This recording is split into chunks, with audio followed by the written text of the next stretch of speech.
24, Live Another Day, episode 7 is now over, but we're just getting started here on 24 Live on post-show recaps. And now here are the two guys who promise to not evacuate at any point during this podcast. I'm Rob Cesternino, and here's Josh Wigler. Josh, how you doing, buddy? I wish you had told me that before we started. Oh, no. Why, you have to, we have to evacuate? Yeah, I gotta go real fast. Oh, no. Oh, no. Why, is there a drone strike happening on your location? Yeah, there's some poop water over here, is what I'm afraid of. Oh no, good grief. Good grief. No. Oh my God. It's all right. I'll hold it. I'm it. good. Yeah, I'm good. It's an hour. I can do that. Yeah. Josh, episode 7 was a jam-packed episode. We really got a lot of different big action pieces fit into one episode. Nothing boring here. Great episode. Very fun. Ridiculous at times, but I think in the way that 24 does ridiculous best, I loved it. Very happy with this episode of 24. We shot missiles at cars. We shot data analysts. Missiles. Missiles. All sorts of. We had the president Skyping with a terrorist. Oh my God. So much to get to here on 24 Live. Of course, for our live audience, you guys are here in the chat room talking along with us as we go. Also, we are going to take your questions and comments later on in this show, so make sure you get them in either on Twitter using the hashtag PSRecaps or on our YouTube channel at postshowrecaps.com/YouTube. And, of course, you could subscribe to the 24 Live podcast anytime at postshowrecaps.com/24 iTunes. So, Josh, can you believe there's only 5 episodes left here of 24 Live Another Day? This season's flying by, faster than a drone. It is. Well, the drones were actually not that fast, I feel like. Not so fast. Well, I feel like the time from launching a missile to things blowing up, that was really fast. Yes, absolutely. So, all right, so faster than a missile, I should say. Yeah, it's going quick. It's crazy, and we haven't jumped time yet, which is something that was supposed to happen this season. So, very curious about the arc of the season and sort of the pacing of the season. But yeah, it's crazy. Time is flying right by. Did you inscribe some 24 lingo onto your chalkboard behind you? I have no idea what you're talking about. I can't quite make it out. It doesn't. Maybe as we go, it feels like I see the word Heller. There might be some 24 talk on the blackboard. All right. If anybody in the chat room can figure out what that says, maybe let me know. I'm very curious. Okay, so let's just talk about some of the big things that end up happening in this episode, and then we'll sort of go through it a little bit more, blow by blow. So, what is the top story? You want to talk about the hospital? Or you want to talk about President Heller is going to turn himself over? And shades of George Mason, Josh. Shades of George Mason. Frankly, I'm impressed he can use Skype. Yeah, he didn't need somebody to get him. Can you set up the Skype box in here? He wouldn't even know what it was called. And I pressed this button. That's escape. That's escape, James. It's what I'm trying to do, though. So President Heller really down on himself and ready to turn himself over to the terrorists. You know, and I had said this earlier this season. I said, did you think that maybe the president's dementia or Alzheimer's, whatever the official diagnosis is, you know, was that going to be like George Mason being exposed to the radiation where now he's willing to sacrifice himself to save the day? And it seems like that's what he's going for, but I don't know if he's going to ultimately get there. We would still have 4 hours left after next week. Yeah, we'll see how it shakes out. There's precedent for this, though. Heller has put himself in the sacrifice play in 2 previous times that I can think of. There's season 4, his first season, where him and Audrey have been kidnapped, and they're going to be Heller is going to be assassinated he's going to be executed on television, on the internet, and before they get a chance to do the streaming, him and Audrey, they make a gas leak in their prison cell, so they're trying to gas themselves to death so that the terrorists can't have the chance to broadcast his execution on the internet. So that's one time he was willing to kill himself for the greater good. And then the other time, the more hardcore example, is season 5. He's basically being used as a bargaining chip to get to Jack and Audrey to kind of get under their skin.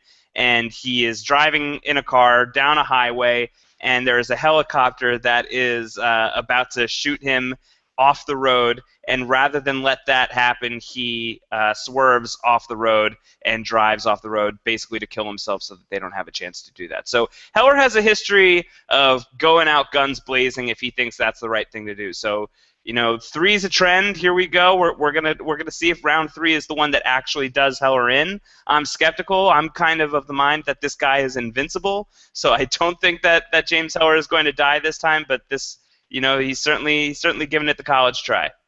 Josh, do you think this is a good idea? No, not really. Yeah. We're going to give over the president of the United States to terrorists? Yeah, that's a very bad idea. Imagine really bad precedent, and I thought we don't negotiate with terrorists.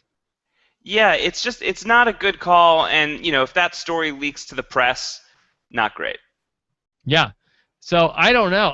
I'm very, I have my doubts about this plan. I don't think it's such a great idea. Maybe if it was just to buy time, but it seems like Heller's ready to go through with it. It seems like he's ready to go. I mean, he's kind of old.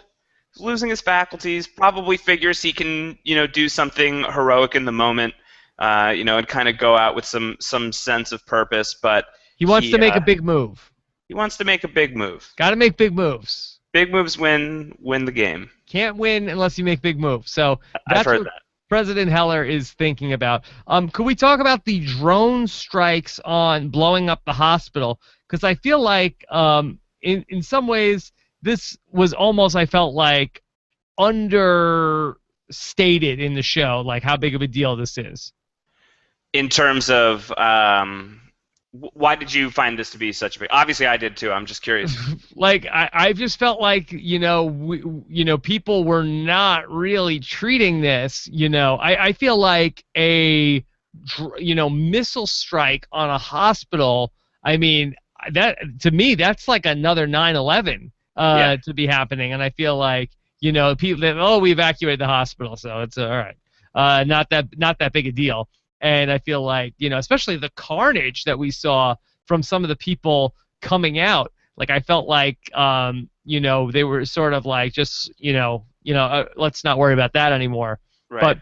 But, I know we have bigger fish to fry, but I think that was a huge deal and probably a big loss of life there. Yeah, big loss of life. Yeah, you see people walking around. There was one lady who was like missing a hand. It was pretty gross.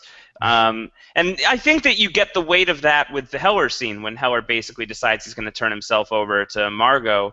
I think that's really what's driving his decision. He already, we'll get to it, but he already has this moment with Mark where he basically says, I'm going to resign and the vice president will step in.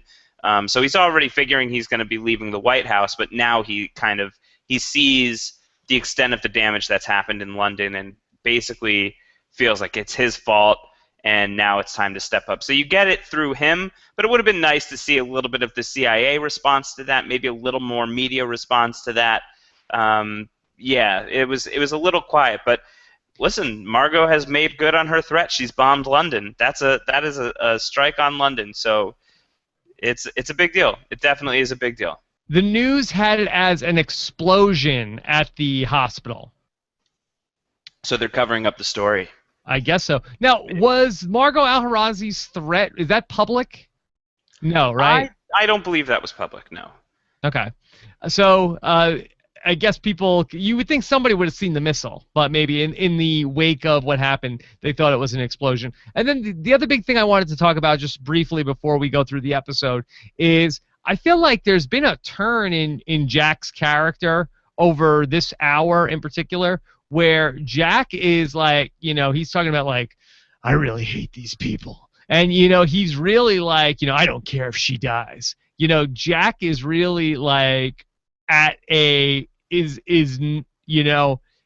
he is not concerned about the moral high ground or anything like that. I know we've seen worse things from Bauer in the past, but yeah. Bauer is becoming increasingly desperate also, and I like that side of his personality as opposed to just him being Captain America. And I felt like at the start of the season, he was just, kind of the goody-goody Jack Bauer that we were, used to from the earlier seasons. But now we are back in with the very desperate, very gritty Jack Bauer that he will do anything it takes to, stop this attack from happening.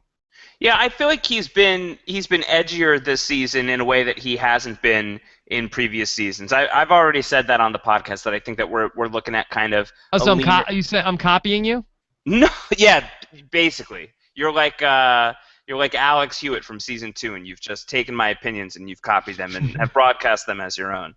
But I think that he's been kind of the lean, mean Jack Bauer. He's a lot more crotchety than we've seen him in seasons past. He was burned by his country. He's been on the run for 4 years. He's been doing all of these different things off the grid. So when we saw him in the beginning of the season, he was already a little bit of a grouch, and I think now as the day is wearing on and every time he's close to a victory, it just kind of slips through his fingers. I think he's just getting more and more and more frustrated. And I loved that line where he's like, I just freaking hate these people.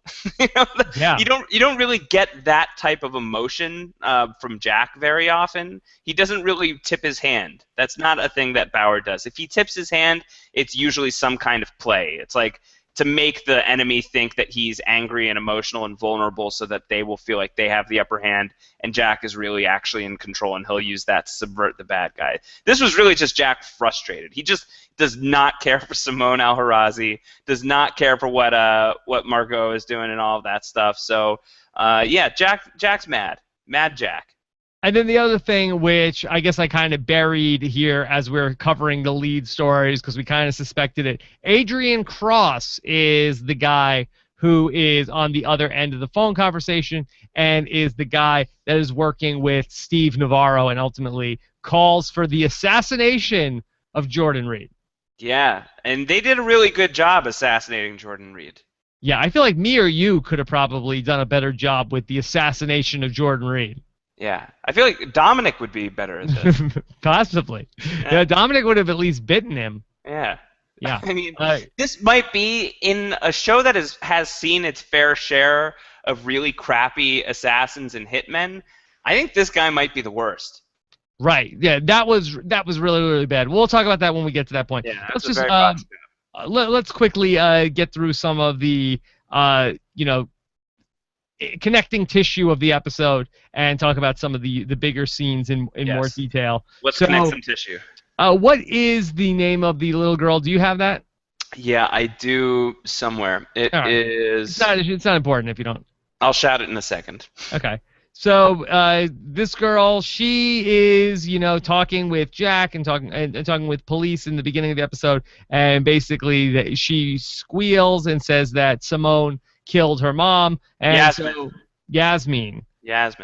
Okay, so everybody's going to the hospital, and Jack is very upset with after MI5 interrupted this whole operation from last week. It was a real buzzkill.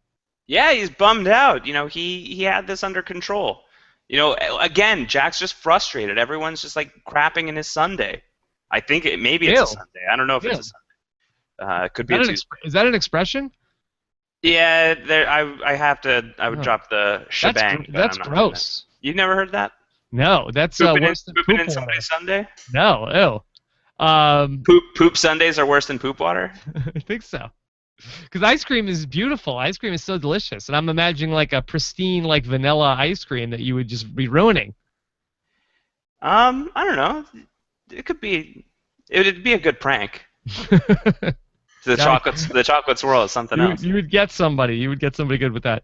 Okay, so better than a banana in the toilet prank. You could do a poop Sunday banana, a banana split. Poop Sunday banana split. Where you switch them, that the person that you blindfolded and told the banana in the toilet was something else, and then you blindfold them and give them a banana split. Yeah, Rob, I still don't get the banana toilet joke. I don't know. I got to be honest. I don't know the mechanics of that. I don't quite understand how that works. All right, another time on pranks, secrets of pranks revealed live on post-show recaps. Yes. Okay, so we have everything going on here with Chloe on the phone with Jack, and Chloe tells Jack that Simone got hit by a bus, but then Chloe very abruptly says she has to go. Where's Chloe going? She gets this message, right? Somebody is messaging her and saying, "Get out of there." She looks out the window, and there are police outside. So somebody's watching out for her. I think that the easy bet would be that it's Adrian Cross because he loves her, so he says. But we also know that Adrian Cross is up to something else. He's up to some shenanigans with Steve Navarro. So I don't know. I would have to imagine that was an Adrian Cross call, but never know. Okay. So then President Heller and Mark have a little bit of a talk about what is going on with the president's, thoughts on things. And, President Heller is starting to maybe smell defeat. Yeah, he's starting to feel bad. But he has his big confrontation with the prime minister. Or has that not happened yet? That's later on. That comes later. He's feeling bummed right now. Yeah, it's not good. This is things are not going well. He knows that by talking to the prime minister, he kind of screwed Jack's plan up. And he's already second guessed Bauer before, and now he's kind of ruined Bauer's plans here. It's not great. Bad situation. So what ends up happening then is Jack calls President Heller, and Jack tells Heller everything that went on with the MI5 blowing everything up. And then you see Heller's really, really burning up that he realizes that the Brits went behind his back. Yeah, he's pissed. He's really pissed. That really grinds his gears. And then that's when the Prime Minister shows up. Yeah, he's like, "Ooh, sorry. Hey, I screwed up." It's like, yeah, what gives? You guys, that wasn't. You said. You promised. I told you it was a secret. Yeah. You pinky swore. So we then get the EMTs working on Simone, and there was a lot of great moments in this episode, but there's a lot of people just happening to overhear other people's conversations, and that Simone. Margot calls up the cell phone, and she ends up talking to the EMT and tells her everything that's going on. And so now Margot Al-Harazi knows what's up, and she wants to dispatch her guys to go to the hospital. Right. At first, to figure out what's going on. What do they know? Can we, maybe is there a way where we can get Simone out of this? But it's going to escalate pretty quickly.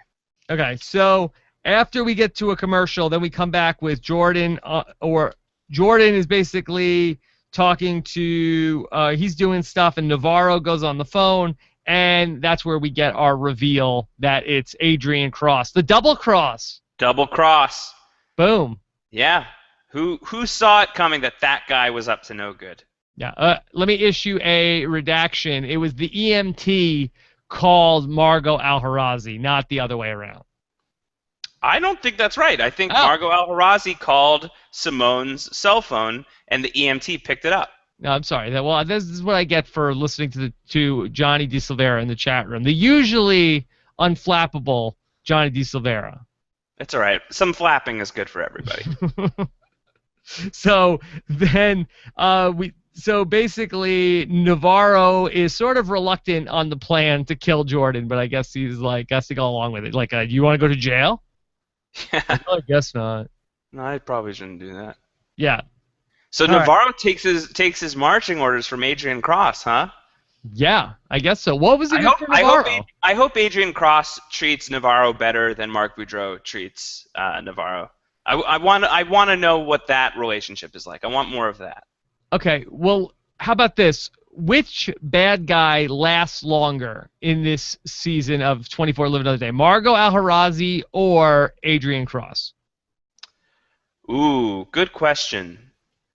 I think with the pace that it's been going at, I would have definitely said Margot Al-Harazi is like that mid-game death, and then the big bad guy steps out of the shadows. I still think that's the direction we're going in. I think Adrian Cross will outlast Margot Al-Harazi, but I'm not as confident as I would be if this was a full-fledged 24-episode season. Well, what is going to be the threat that Adrian Cross can present? So hypothetically, okay, Margot Al-Harazi. He's the middleman. He's the middleman to someone else. That's what he calls himself. He says, "I'm just the middle guy." So he is. Well, what He is is. the what is the ultimate threat then? My money is on the prime minister. I think that the prime minister is up to no good somehow. I think that that is where we're heading, and that Cross might be working for him. And what is it? I mean, ultimately, there has to be some sort of a like terrorist plot or something like that. Like, what is at stake? That the UK is gonna blow us up? They're gonna hike up the oil prices as they Ah, always the do. oil. It's got to come down to oil, right? Yeah, I'm telling you. Back in that first season of 24, they were like that they were trying to stop oil from hitting $100 a barrel, and it's like, do you realize what will happen to the world if oil gets to $100 a barrel? It's like, yeah, it freaking sucks. Please, no more oil stuff with 24. I think we're in for an oil spill. No, I think that's where we're going. even in the future. Probably, almost definitely in the future, and almost certainly on 24 as well. Oh my God. All right, so Jack tells the doctors, like, we need to stabilize her. I need to talk to her, get her going. And Kate has some nice, sweet moments with Yasmin. She brings her some ginger beer. Yeah. Josh, what would you prefer, ginger beer or ginger mints? Ginger mints? Yeah. I'll take a ginger beer. Okay. Whoa. Give me a ginger beer. All right. I think you're wrong on that one. Really? I think so. Okay. So then we have okay, so some basically not particularly useful information from Yasmin. Talks about Aunt Simone and what she said. I guess it was useful, but it wasn't as useful for Jack and Kate as it was for the bad guy that overhears the play-by-play of the conversation. Kareem. Master Yeah. of disguise, that guy. Yeah, that guy was good. And so basically, he calls into Margot Al-Harazi and says what he overheard, and so basically they need to move in and kill. They need to kill Simone. Not for nothing, but the drone strike to kill Simone, couldn't she have just sent Kareem in to take care of it? Yeah, I wonder. Was it too fortified for him to get any closer? I'm not exactly sure. I'm trying to think back to what the mechanics of that was.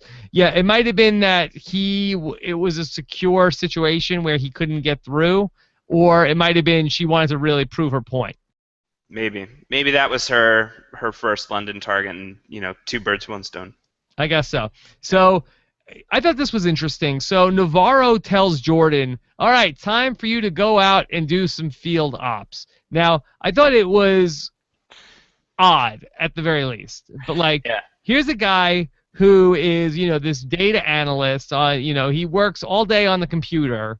And now they're like, all right, Jordan, time for your first mission out in the field. And right. And Jordan is so pumped. Yeah. Oh, yeah. boy, all right, yes. Oh, I'm going to make you so proud, Steve. I mean, boss. But if you were Jordan, don't you feel like there should have been, at least some pushback? It's like, really? We got this whole terrorist thing happening, and you want me to go pick up a package from somewhere? I mean, can we, shouldn't I be focusing on the data and all this terrorist stuff that's coming in? Yeah, that should have raised some red flags. Should have, but he was very pumped up to go do that. Jordan Reed, not a field guy. Not a field guy. And what happened to Eric Ritter? I mean, he survived the drone attack. We haven't seen him in 2 episodes now, basically. Was he that badly injured? I wonder if he was shaken up. Just very scared. Yeah, I think so. Emotional distress. I think it was. So then we have this is when President Heller officially says next that we need to set up a meeting with the vice president. So the first mention of the vice president this season. Right, and I know that we've gotten some questions of does that mean we're going to meet the vice president this season? What do you think, Rob? Do you think we've got a date with the VP? No. You don't think we'll see the VP? Because I feel like we would have seen him already. I feel like even if it was on a phone call. Never too late. I guess especially now that Heller's got the hang of Skype. Maybe he's going to just really get into it. Just Skype everybody. It's never too late, but it's getting late. It's getting late. It's getting late. Okay. So Jack and Simone end up talking, and I thought this was a pretty good scene. Yeah, when he's pinky swearing with her. Yeah. Yeah. He basically tells her, I'm Jack Bauer, and you're gonna help me. And she's like, well, why am I gonna help you? Just because I took pity on a little girl doesn't mean I'm gonna help you. Yeah, and Bauer does not care for that And answer Jack's like, oh at really? all. What happened? What happened to your finger? And he's like sticking his finger in her finger hole. Yeah, it's pretty gross. Yeah, that was pretty gross. The And secret, basically, the secret truth about Jack Bauer, and it's not even that much of a secret if you really just think about it. He's kind of a messed up guy. I think he takes some pleasure out of stuff like this. I think that's a fair point. I think Jack Bauer is a pretty messed up guy. I don't think Jack Bauer has hobbies. I don't think like he has interests other than doing these kinds of jobs, and he gets some sort of perverse pleasure out of this type of stuff. I Yeah, think he enjoyed messing with Simone's pinky. he probably did, and he basically like tortures her so much she just passes out. Yeah, It was almost like the Vulcan neck pinch of torture. right. The pinky pinch. Yeah. So then, so Jack comes out and immediately is like, "Hey, what do you got? What are you doing here?" And the guy's like, I'm on the, I think I'm on the wrong floor." And then it just then quickly, just very much opens up into gunfire very fast. And I totally thought that that hospital woman, the woman at the hospital, I thought she was toast. Yeah. No, but that just some red shirts died, right? And did any good guys die there? No one of super consequence. I mean, yeah, a couple of cops did not make it, sadly, but no main characters. Okay, so we have a pretty fun chase around the hospital. I enjoyed this scene, and ultimately, a couple of the security guys end up killing the henchman of Al-Harazi. Yeah, they kill Kareem. Bauer's not happy about it. He rushes to the body to check the pulse, but before that, Jack's first move, he kicks the gun away. That's a good move. That was a good move. Just in case this guy's alive, kick the gun away. I love it. That's why Jack Bauer is the biggest badass on television, because he thinks of the details. He's not just gonna let this guy, have a low pulse and then spring back to life with a gun next to him and shoot up the room. He kicks the gun out of the way. Just make sure. Just be totally sure about this. I thought that was great. Love Because that. I know from watching TV, Josh, Yeah. that when you are in a fight to the death with somebody and you just assume the other person is dead and you are being very nonchalant around that person, you never want to do that because God knows what could happen. Yeah, it could be a real headache. Yes, it certainly could. Okay, so then they end up, they look at the guy's phone and they see that there's going to be a drone strike coming to the hospital. We need to evacuate the hospital. Right, they've got 8 minutes. Okay, so really, really fun stuff. This is, I feel like, when 24 is at its best, when we get like these set pieces of like basically here's like this little action movie that's going to happen now inside the season of 24. And so we have to evacuate the hospital, and there's a drone coming to hit the hospital. Race against the clock. Boom. Gotta All right. race against the clock. That's when 24 is at its best. Yeah. So then after we go to the commercial, then we have Jack and Simone again. And I really like this also, where, again, Jack is, we've seen a couple times has been like bluff, asking people to call his bluff with this stuff, and says that, hey, your mom is sending a drone over here. And she's like, no. He's like, fine, stay here. That's fine. That's fine. You stay here. He's like, okay, I'll come with you. What if she hadn't said anything, and would he have just kept walking, or would he be like, oh, okay, that didn't work. I'm just picking you up. We gotta go. I don't know. It's a good question. Like I said with Kate Morgan last week, where he said to Kate Morgan, hey, you've got, it's your choice. And if she said, okay, you know what, I think I'm going to pass on this, if he would have just like done the thing to her anyway. Right. I wonder what he would have done with, Simone Alcaraz, just like hit her over the head with the butt of the gun and just dragged her out. So I think he probably would have. Yeah. Yeah, I think that's the move. Okay. So anyway, Margot sees that everything is, the whole hospital is being evacuated. What's the name of the son again? I believe it was Ian. Am I right about that? That sounds right. Sounds Okay. right. Let's call them that until we're proven wrong. Okay. So we have the drones are basically, closing in on the hospital. Okay, so I want to just take a little bit of an issue with the missiles on the drone because I don't find them to be consistent in the impact that each missile has. Okay. Okay, so missile strike one completely blows up a hospital. Right.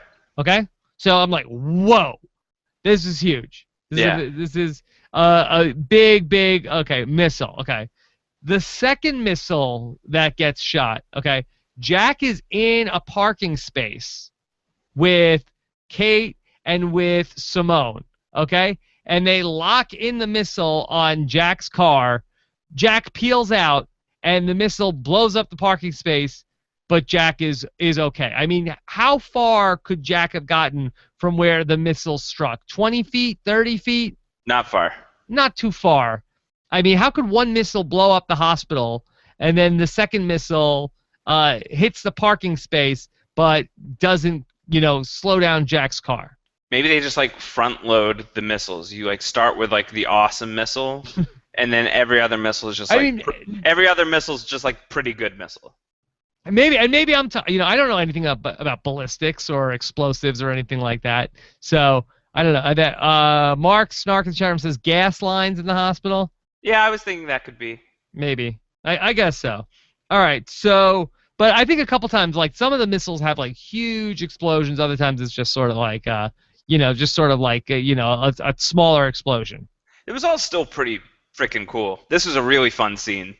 Yeah. So Jack is driving. I have one more little nitpick. Okay.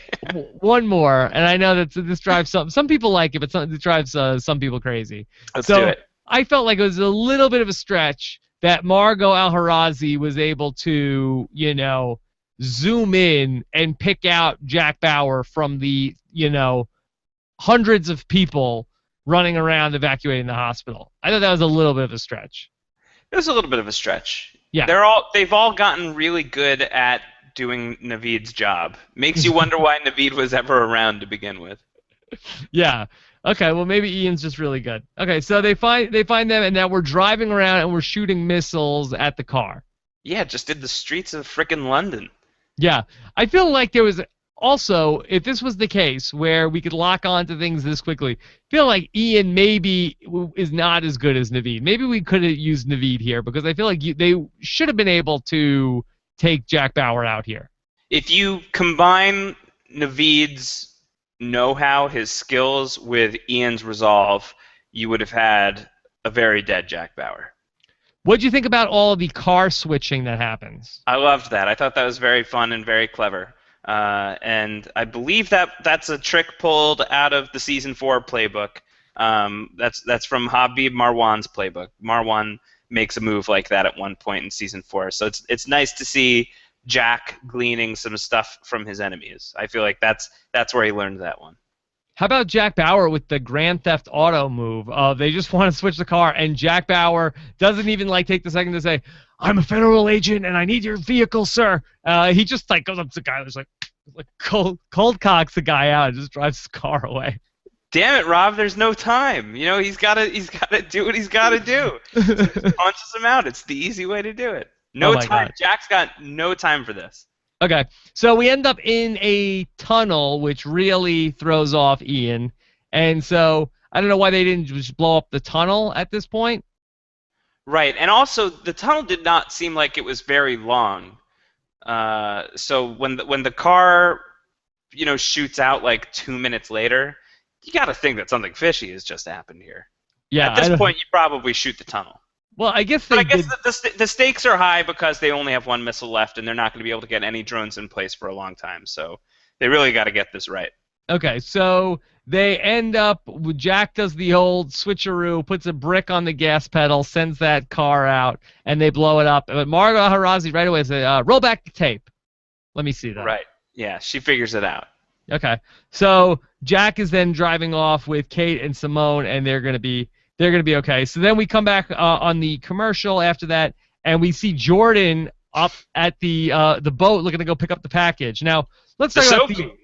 the botched assassination attempt of Jordan Reed. It was amazing. This scene was absolutely outrageous. Yeah, really, this was one of the worst hit jobs we've ever seen on 24. On I mean, anything. the guy does not even get close to Jordan Reed. I mean, what was Jordan Reed going to do? Nothing. Just sneak up behind Jordan Reed and pop him in the head. Yeah, so he ends up like barely grazing his shoulder. Jordan Reed falls in the water, and then what happened? Did Jordan Reed just like swim to the other side? Yeah, he must have just swam for dear life. Yeah. He's a regular Charlie Pace, a very good swimmer. This guy. So Jordan Reed, good job there. Yeah. So he does a very good job, and then so we don't see him again until a little bit later on, and then we get Mark Boudreau with the Russian. Another good scene from this episode. The guy with the Batman logo for a goatee. Yeah, that guy was awesome. Yeah, Batbeard. And he is able to figure out that basically that Mark Boudreau must have forged the signature. Very, very astute. People on 24 figure things out pretty fast. Yeah, when the plot calls for it. When the plot calls for it, they know what's up. Okay. This guy's smart. He's hip to what Mark's up to. So basically, this guy blackmails Mark Boudreau, get me Jack Bauer. Right, exactly. And he's like, I know that you've got history with Jack Bauer. I know what's going on here. I know that you're doing this behind the president's back. So in your best interest, it would be good if you got him to us sooner rather than later. Please and thank you. Yeah. And so then he is going to have to turn over Bauer to the Russians. So that's the other part of this back half of the season, that Mark Boudreau being a douche. We still need to get to that. Yeah, the Russians are going to have to come back into play in a kind of meaningful way at some point. Okay. So then we have this scene with President Heller. And he tells basically Jack Bauer, I'm going to have to see you. And if I'm Jack Bauer, I'm a little bit, getting a little nervous here that I'm getting called to the principal's office. If you're Jack Bauer, you don't get nervous about anything. I guess not after everything you've been through. No, Jack Bauer doesn't get nervous. Jack, I'm going to need to see you in my office. Jack Bauer doesn't get nervous. He gets even. Okay. So then, now, I was a little confused about how this happened. So the president talks to one of his guys and is like... yeah, Boudreaux's buddy? Yeah, this guy. And he's like... Boudreaux. Did you get me Margot Al-Harazi's info through the back channel?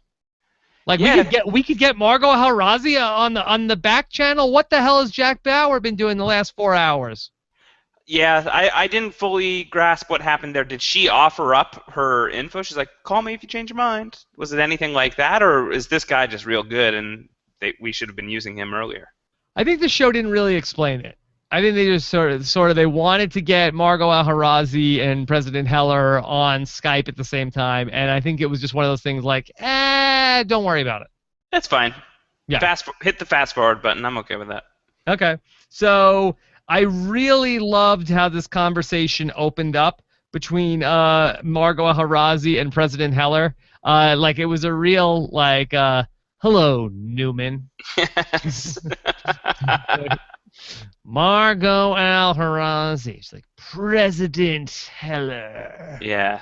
It was very good. It was very, very funny. Yes. Oh, it was so... you could cut the tension with a knife. Yeah. And he's like, how do I know I can trust you? And she's like, oh, like, if anything, I should be asking you that question. Yeah. Very accusatory. How can either of these guys trust each other? No one here is going to be playing this one straight. Yeah, and that's why I don't think you turn the president over to the terrorists, because there's no upside to this. You know, you have to you're taking the gamble that the terrorist is going to do the right thing and stick to their word. That's not going to happen. Maybe it does, and if so, you're extremely lucky, but you can't bet on that. What's probably really going to happen is they're going to shoot you in the face with a drone missile, and then they're going to just bomb London anyway. Yeah, because terrorists don't negotiate in good faith typically, and that's why they're terrorists. Yeah. Because if they negotiated in good faith, then they probably wouldn't be terrorists. You would just call them like, oh, those guys are tough negotiators. Right. They're just really tough to work with. But you know what? They do they do negotiate in good. You wouldn't call them terrorists, I don't think. Yeah, we don't negotiate with terrorists, and they basically don't negotiate with us either. Yeah. So that is where we leave off for this week. And why does he have to go to Wembley Stadium? Just because that's a really easy place to hit somebody with a drone missile? Yeah, it also makes for a very cool scene. It's a good setting. It's a good setting. Yeah. All right. So that's where we leave off for this week. And, of course, next week it looks like things are going to only get hotter on 24 Live Another Day. Yeah, I'm very excited because it looks like it's going to be Jack and Heller out on the field together. That's always a very fun team up, the two of them together. So I look forward to that. I think that's going to be very fun to watch Jack and James Heller, trying to negotiate their way through this situation. And speaking of out in the field, that you're going to be out in the field and not with us next Monday, right? I will not be here next Monday. You're going to have to get an Ian to my Naveed. Okay. Well, we're going to get, I believe Zach Brooks will be here with us next Monday night to talk about everything. And Zach Brooks, great. That was my podcast partner for House of Cards. So he's very familiar with the presidency and all sorts of DC politics already. So there will be no learning curve. We're going to throw him right in the fire next week. Yeah, and he's a great live tweeter of 24 Live Another Day. So you should be following him along. I believe that's at Brooks Za, I believe. Yes. I might be wrong on that, but he's hilarious. He's awesome. So you're all in good hands next week. All right, let's get into some of the questions from the viewers of 24 Live. Here we go. All right. Of course, Scott St. Pierre has vetted these questions, and they are all ready to go. So Nicholas 10010001, very binary, yes. Says, "Here's a thought, Jack. To avoid thousands of civilians from dying, don't drive through the city while being shot at by drones." Well, in fairness, Nicholas, what did you want him to do? Just sit there? Yeah. What do you want him to take, a city bike? He's also, frankly, he was a pretty good driver. Yeah. Yeah, look, that's the needs of the many outweigh the needs of the one or the few, right? Yeah, I think so. Yes. Bauer is God in the chat room, says, Josh, does Steve Navarro need you to pick up a package next Monday night? I did get a weird text from somebody, and then a phone call from an unknown number, and it was like one of these like scrambled voices that was vaguely British. So I don't know what's going on. Yeah. Maybe I should be worried. Emad Khan says, Jack's treatment of people around him this season has been very unlikable. Do you think that Simon's pointless pinky torture, or Simone's pointless pinky torture, and the punching of the guy in the face before stealing his car is very unlike the Jack we used to know? No, I think that as the seasons have gone on, Jack has just become more and more Riggs and Murtaugh. You know, he's just too old for this crap, and he is out there just taking no nonsense from anybody anymore. And I think, as I said before, I think this is really the height of it. I think on day 9, he's just had flipping enough. No more. No mas. He just punches people in the face and doesn't even ask questions. Oh my God. Yeah. Jack Bauer. He's not the Jack Bauer we used to know. He's a real badass, though. Yeah. Okay. This is from KT Ragioni. Most shocking moment of the night: the data analyst being alive, or Margot being heartless enough to blow up Simone? Well, I think if you're being shocked by Margot El-Harazi blowing up Simone, I feel like you haven't been paying too close attention to Margot El-Harazi this season, because she cut the daughter's finger off earlier this season. Yeah, I'm less shocked about Jordan being alive than I am at that hitman just doing the worst job at being a hitman of all time. That really threw me off. That was a bad job. That was really horrible. That guy should get fired. He should be fired and never work in this town again. Okay. Alex Wilpon says, Rob, have you come around to the possible danger of drones now? Yeah, I would think tonight that would it was rough. Sure. I mean, I never doubted that drones were sort of powerful. Actually, you know what? In earlier on this season, I think that maybe I didn't realize just how big of the missiles are that we're putting on these drones. In my head, I'm imagining the thing that flies around and delivers your Amazon packages. That's what I think of in my head when I'm thinking of drones. Again, I'm not sure why people are protesting that. I understand why hijack drones are bad, but I don't know if the people that were protesting because, hey, what if somebody hijacks one of these drones? This could be some nasty business that we have to deal with. I think it's because there's a lot of collateral damage, and I think that's why Heller talks about a few episodes earlier about Margot Al-Harazi having, being morally right for half of the world. Half of the world is going to be behind her cause because she has a compelling argument that American drone strikes, not only killed her husband but killed children in that strike. So I think that's where the protests come in. For the record, I went to go see the new. Did you see the new RoboCop? No, I did not see the new RoboCop. Yeah, and in the new RoboCop, they have like, okay, we're gonna replace, soldiers with robots, and they don't ever go haywire or anything like that. I was like, I don't really understand why this is so bad. Dude, spoiler. Yeah, well, that's not spoiler. I That don't they think don't go they don't go haywire. I don't think anybody in the world would care about spoilers of the new RoboCop movie. Yeah, I don't think so. Okay. This is from Ja B. Wants to know. So we find out that Julian Assange is the middle mole. Who do you guys think is the main mole? Blonde English assistant chick? Does there have to be a main mole? Well, there's got to be a main man or a main woman. It's got to be somebody that Adrian Cross is reporting to. I feel like he calls himself the middleman. I mean, maybe we don't take that on face value. Maybe he's a middleman to himself, and he's really running the whole show. So I think you could keep Adrian Cross in the mix as the main bad guy. But I do feel like there's got to be somebody that he is reporting to that's going to be an important figure by the end of the day. It does not seem like that's Margot Al-Harazi, and that's why I'm kind of sticking with the Prime Minister being the guy, because I can't really think of who would be, not even necessarily a jaw dropper, but who makes sense for, maybe one of the Russians is possible. Does he have to be a middleman? Can he be some sort of, like, is he going to, release, like, could he do something like, oh, I'm going to release the names of every field operative in the world or something like that? Yeah, I guess it's possible. It's possible. But I don't know. I feel like there does tend to be sort of this 11th hour bad guy on 24. That's something that they like to do. So I think that we will see that. And also, 24 has gotten to that stage. It's, I thought that it was unique to Season 8, but Season 9's been doing it quite a bit where they're retreading old ground. And I'm on board with it. I think it's fun. But I could see them doing, the President Logan type of thing again, and the Prime Minister is actually in on it somehow.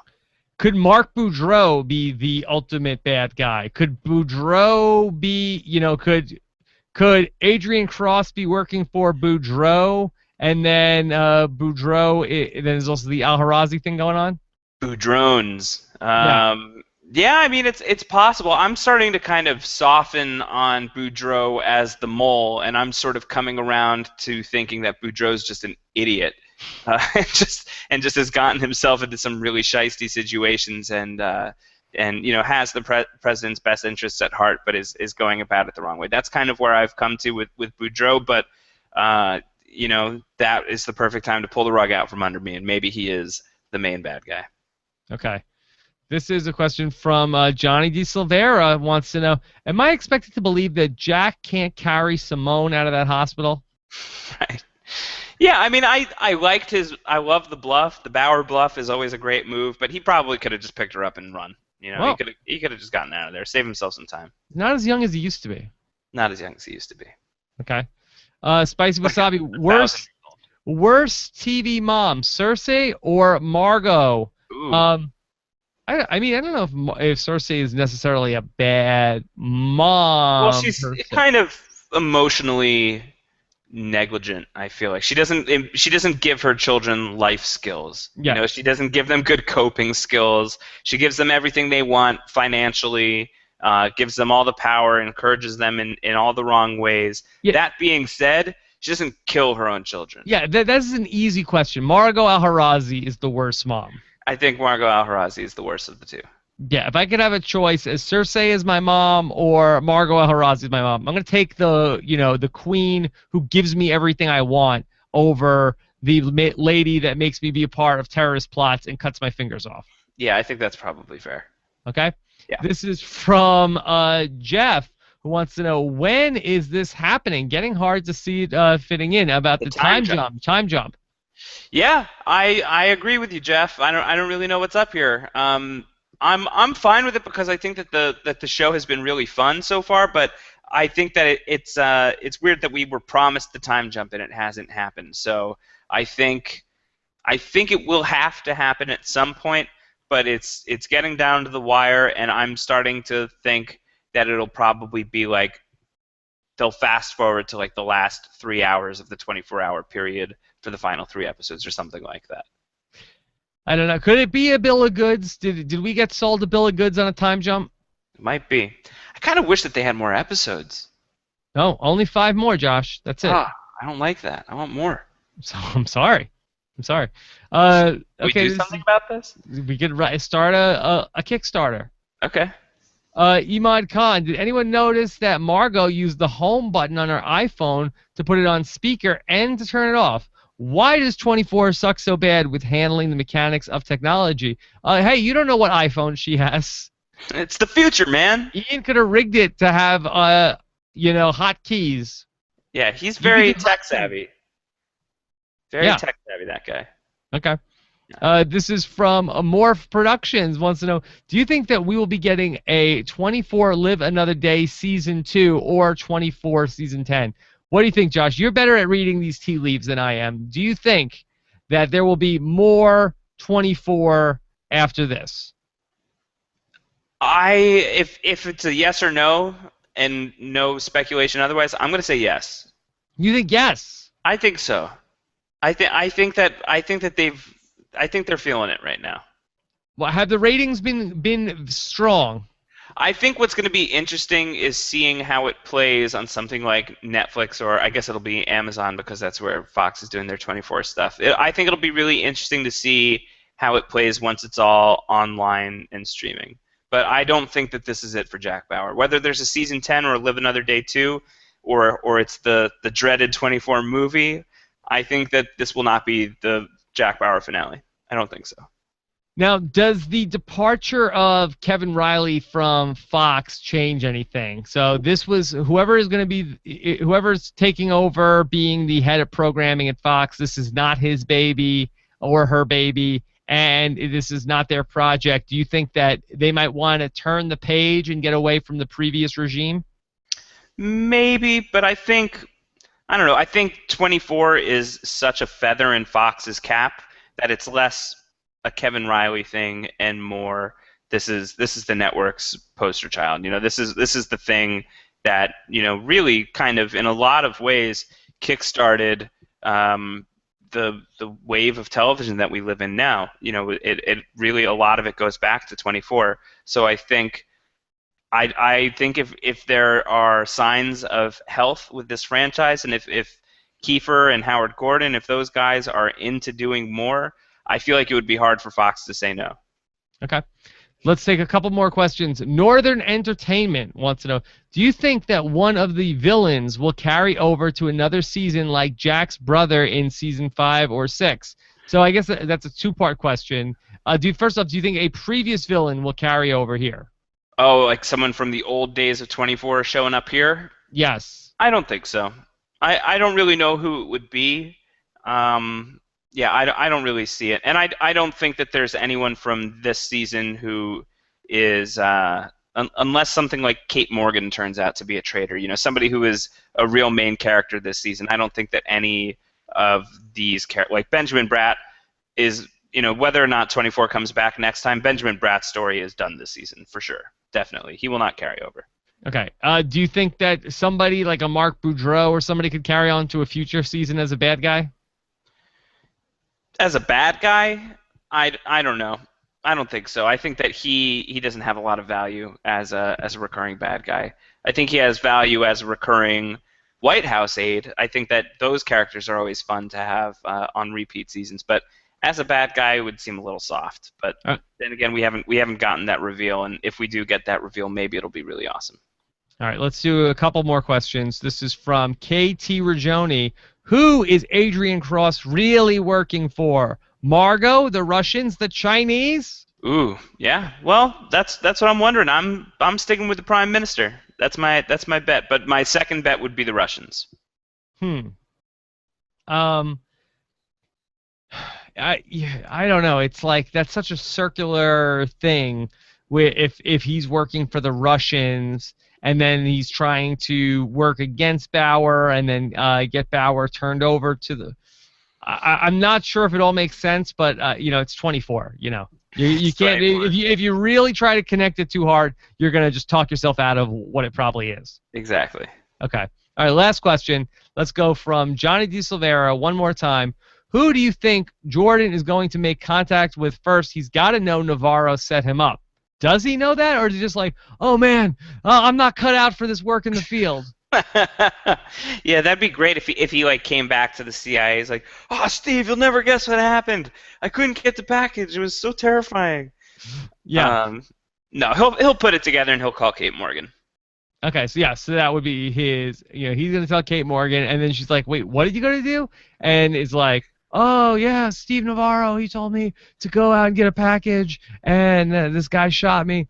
And she's like, "Well, what happened?" And then they're gonna, "And what were you investigating?" And then we still gotta get Kate Morgan's husband off the hook. Yeah, so Kate Morgan's gonna figure it out here, and it's gonna be Kate Morgan versus Steve Navarro. I think that showdown could happen next week. Okay. All right. So lots of fun on 24 coming 1 week from tonight. And of course, we'll be here to cover it all after episode 8 of 24 Live Another Day. Josh and I had a lot to talk about last night on Game of Thrones as we continue our march towards the Game of Thrones season finale this Yes. Sunday night. Yes. Oh, so sad. I'm very upset that this season's over. It's been so good. It went by fast. It Went really by did. went by really quick, and it's been really awesome. I'm getting close to ready to calling it the best season of the bunch. Oh my God. Oh my God. And All right. I think this finale is really going to blow people away. All right. So, and that's scary to even think in Game of Thrones terms. I know. So we have a lot to do this week on post-show recaps. So we are going to do our Game of Thrones feedback show later this week. So make sure you get your questions in at postshowrecaps.com/feedback. Josh is going to have the Game of Thrones book club sometime tomorrow. Did we land on a time for that? 5 p.m. Eastern, 2 p.m. Pacific. Book Okay. club 5 Tuesday. p.m. Eastern. Book it. 2 p.m. Pacific. Okay, and plus we're gonna have much more to do. I also we have the Orange is the New Black podcast happening right now, and I also started the Seinfeld podcast. We're trying something new, seeing if there's an audience out there for a classic TV show recap. That's fun. I like that. Yeah, it's fun. It seems like a lot of people are excited about it. So we will bring you another Seinfeld recap later this week. So a lot to do here on the post-show recaps. Check it all out at postshowrecaps.com or subscribe to the main feed for post-show recaps at postshowrecaps.com/iTunes. All right? Do it. Do All right. it. Take care, everybody. Have a great night, and we'll talk to you again soon. Bye.